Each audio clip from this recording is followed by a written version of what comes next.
Welcome into the Nike Hot Seat. I'm Emily Eman, chatting with our Nike volleyball athletes across the entire world. Today, I'm joined by Kara Bajema, former All-American at the University of Washington, currently playing overseas in Turkey.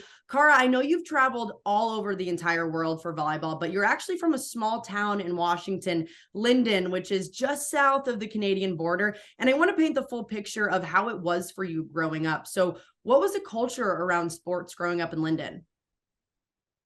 I mean, Linden is such a small town, but like the biggest sports town. I'd say like it's biggest in basketball. We would go to this little state tournaments that we had and we'd always win. Everybody was like, Linden Christian is the team that always wins every year. And no, we love sports in that town. So I grew up around a lot of athletic people, and my family was very athletic as well. Dad and mom both played sports, and my sister and my brother. And so it kind of just ran in the family, and it was kind of a no-brainer that that was what I wanted to do. And having a school that allowed me to do that and try to pursue my dreams was super helpful.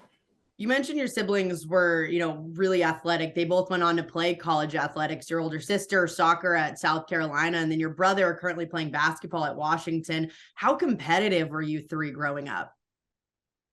We were really competitive. I mean, it helped that we all took on different sports. So I started with basketball and soccer. I didn't get into volleyball until a bit later. And so I guess there was a little bit of not competition between me and my sister, but it was more so I don't know if I want to go down the same path, because she was really good at soccer and I was just very average at soccer. So I very quickly was like, it's not for me, and thought basketball was going to be the sport for me.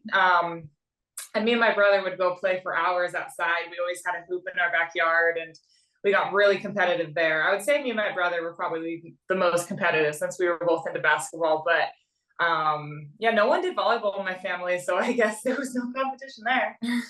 You mentioned you were a basketball player, kind of a really good one at that. What made you eventually choose volleyball to stick with?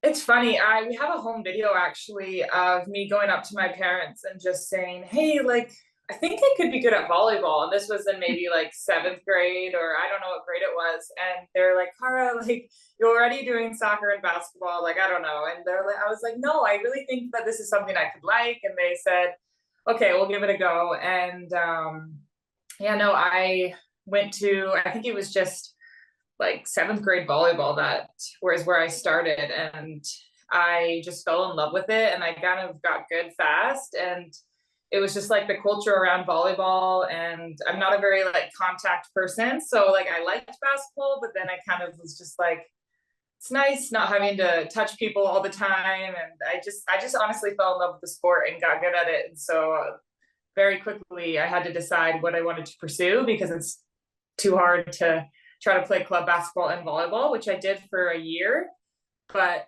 ultimately volleyball was what I loved. You went on to play just a few hours south in college at Washington, where you were eventually a two-time All-American, and you broke the single season kill record your senior season. You actually started out as a middle your freshman year before transitioning back to an outside. How big was that adjustment, switching positions coming into college? It was a big adjustment. I mean, I came in I was very open, and he had a conversation with me in the beginning. Like we have two upperclassmen outsides right now that have this spot. And if you want to see time on the court, it might be as a middle. And I had no previous experience as a middle. And I mean, the competitor in me was like, sure, give it to me. After I think the first game of season, I didn't play. And he then sat me down and said, you can either redshirt this year or you can play as middle. And I was like, I want to play as middle. Like, I just want to be on the court. And I think now I see it this way, but it does really help your game, and being in a different position and seeing it from different eyes. And then I transitioned back into outside, and I left that middle way behind. I was like, I don't want to be in the middle, but like, props to you guys. It's hard. Mentally, how is that adjustment for you, not really knowing what you're doing, and also at the same time just adjusting to college volleyball in general? Yeah, I mean, as a freshman, you just have such open eyes to everything. And failure is going to happen, and just as long as you have like good humility in it all too, and just not afraid to look silly out there. I think that was kind of my whole motto, to be honest. I would just laugh at myself, or when I would get it, I'd be like, heck yeah, like this is so fun. And I just kept pushing myself, and honestly I just wanted to be out on the court and make a difference. And yeah, and it was just super fun. I loved learning a new position, and I had a good time doing it. So, well, post college, you've played in 3 different countries in your 3 seasons professionally, in Italy, Poland, and now Turkey. I'm wondering how those 3 places compare to each other. yeah, my first year in Italy was very difficult, just in the sense of COVID, because it was the year like after like things started to open up like a little bit. Like the year previous, people had to cut their season short, so everything was very closed, and Italy was very like hit very hard. And so that was a really hard transition for me, just going from like college life and being very social, and like only a month ago I was hanging out with my friends doing the things I'm seeing them doing, to being locked in my apartment and can't do really anything. So that transition was very difficult. But I would say year 2, I got into the swing of things, and I was learning to be like things that made me very uncomfortable in year 1, I was more used to, and I was more prepared for. So every year it gets a little easier. It seems like you've excelled every year in the sport, kind of getting better and better as you go up level by level. What do you think the biggest key for that steady improvement has been for you? I think it just finding the joy in improvement. Like I like don't want to stop until I feel like I've reached my peak. And every year when I learn something different, or I get a little better at something, it's like exciting. And so like keeping that excitement going, and that curiosity to want to keep learning, I think is what always helps athletes excel in their sport. Yeah, I think that curiosity and willingness to learn is also something that a lot of athletes maybe don't have. But once you get to the professional level, there's so many things that you didn't realize that you needed to know or wanted to know, even from just the collegiate level. How do you stay fresh in that sense of still wanting to learn more, even though you are at, one of the highest levels of your sport? Yeah, like once you have something that you're looking towards, like some sort of task in your sport, and then you find yourself getting really close to it, and then you get there, it's just a really like good feeling. And I think when you keep having those feelings and you never feel like you're plateauing and always pushing yourself, I think that always helps. Definitely. Are there players that you've played with, whether it's on your current team or, playing with the national team, say last summer, are there players that you can really look to in those moments of whether you're learning from or just getting advice from?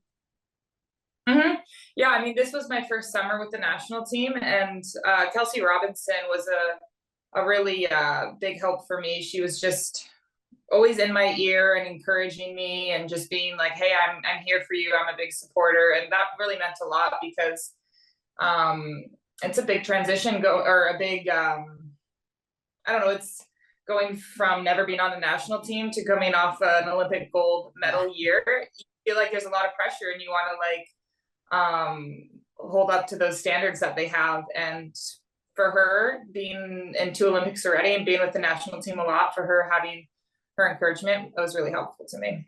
Yeah, it's huge to have those people that you can really lean on, and people that you probably grew up watching, saying they support you and want to help you. That definitely can feel really good and help you excel at that level. I want to switch gears a bit. You signed with Nike just this past December. I'm wondering what kind of drew you into the company.